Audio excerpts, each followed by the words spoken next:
Pour ce sixième pétale, je vais aborder la notion même de ce que Napoléon appelait la pensée de la bataille, c'est-à-dire quelque chose qui organise systématiquement son action pour gagner. Et pour cela, il faut se référer à trois choses. Napoléon parle de la clé de la position. Le général comte de Ségur parle d'un point saillant, d'un point saillant.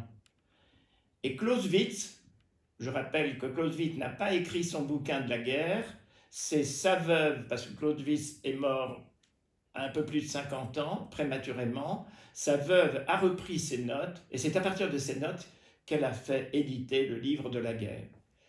Que dit Clausewitz? Il dit que dans la bataille, il y a un centre de gravité.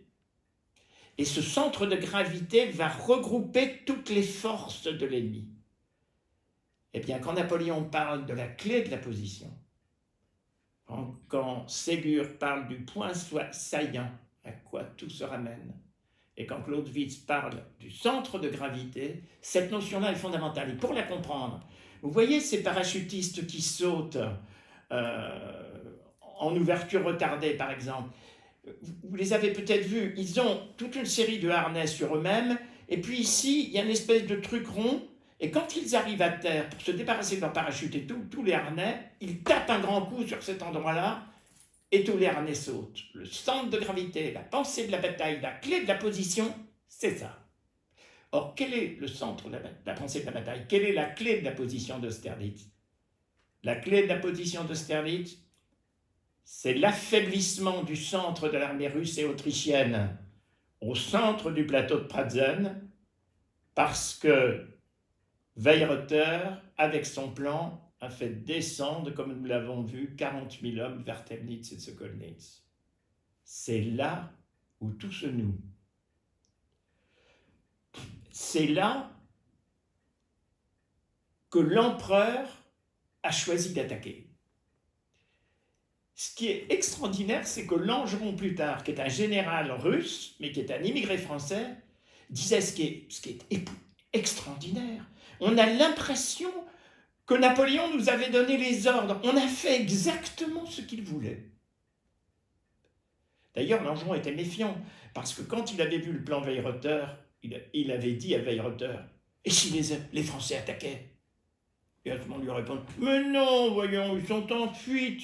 Ils brûlent leur bivouac. D'ailleurs, vous avez vu, cette nuit, il y avait des feux partout, ils brûlaient leur bivouac, ils sont en fuite. » Cette clé de la bataille, c'est le centre de l'armée russe, la clé de la position russe et autrichienne. Imaginez une armée, c'est comme un oiseau posé sur le sol. Deux ailes, l'aile droite, l'aile gauche, le centre, le corps de l'oiseau. Le cœur de l'oiseau, c'est le centre du plateau de Pratzen, juste à côté du village de Pratzen. C'est là où Napoléon a choisi d'attaquer. Jamais ses ennemis n'ont pensé qu'en descendant à plus de 40 000 pour tourner son aile droite, ils affaiblissaient leur centre. Le centre de gravité sur lequel va attaquer Napoléon, c'est donc ce centre affaibli pour faire exploser le centre de ses ennemis et partager leur armée en deux parties. Au nord, nous avons Bagration, qui, comme vous le savez, s'affronte à la cavalerie lourde de Murat et à Lannes. Et de l'autre côté, nous avons Davout, qui, coûte que coûte, ne laisse personne passer à Temnitz et Sokolnitz. Le centre de gravité, la clé de la position, ce que Napoléon appelait la goutte d'eau qui va faire déborder l'ensemble, c'est l'attaque sur le centre du plateau.